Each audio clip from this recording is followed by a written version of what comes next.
Good morning, Mr. Glover here with another video for you all.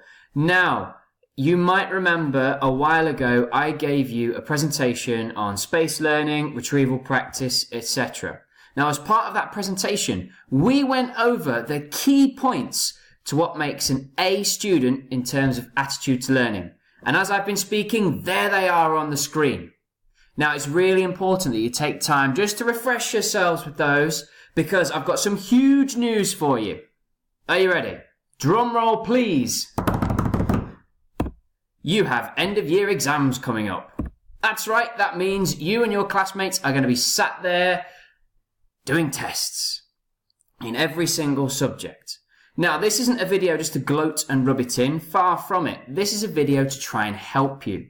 Because what we don't want you to feel like is that all of a sudden we're telling you you've got these exams. You've got all these different class books. And oh my goodness, the paperwork keeps mounting up. There's so much you need to read. It's all getting a bit much. We don't want that.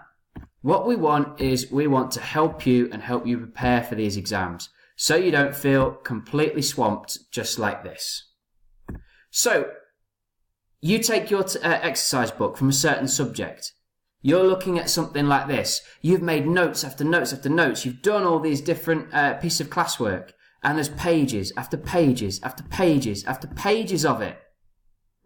It never ends. And in fact, just reading, half the page will most likely send you to sleep. So, here's my very first revision tip. Tip number 1. Let's take all that text and let's condense it down. Make cue cards. Turn that text into key points. Makes it a lot easier to read. Makes it a lot less daunting. Now, you may have already been given some knowledge organisers from your teachers. If you haven't, ask for them. They may or may not be available, but they can certainly help you. Now, the key thing you need to do with these is cover them up. Try them, read them. Cover them up, try them, etc. So, that's one way of doing it. Alternatively, you might use Quizlet. Now, some of your teachers might have spoken to you about this. This essentially does all this for you, but online. Revision tip number 2. Plan your time. It's a very teacher thing to say, isn't it? But what you don't want to do is you don't want to focus on one subject every day.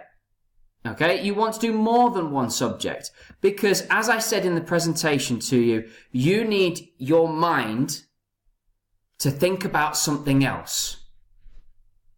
Then go back to it to see how much you can remember. So if this was my timetable here, you notice I've put maths on the Monday and then maths again on the Thursday. Now, maybe I struggle with maths, so I want to really focus on this. Also, planning out your subjects, you can make sure you're getting them all in. Don't forget, however, to plan that golden rest day. We don't want you working all the time. We do want to look after you through this period. Science has come up again there. I've given science a little bit longer because I'm better at science.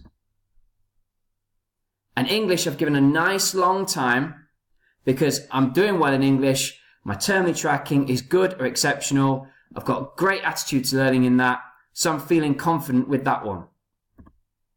Revision tip number 3. You need to test yourself.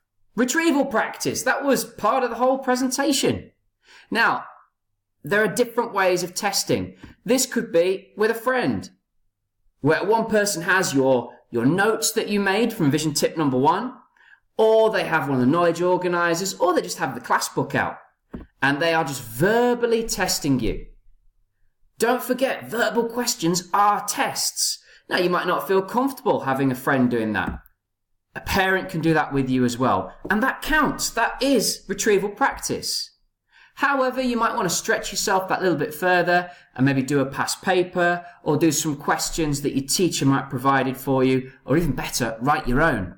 And this could be a more formal test where you're writing down the answers and marking it afterwards. Finally, revision tip number 4. You're sat at your desk.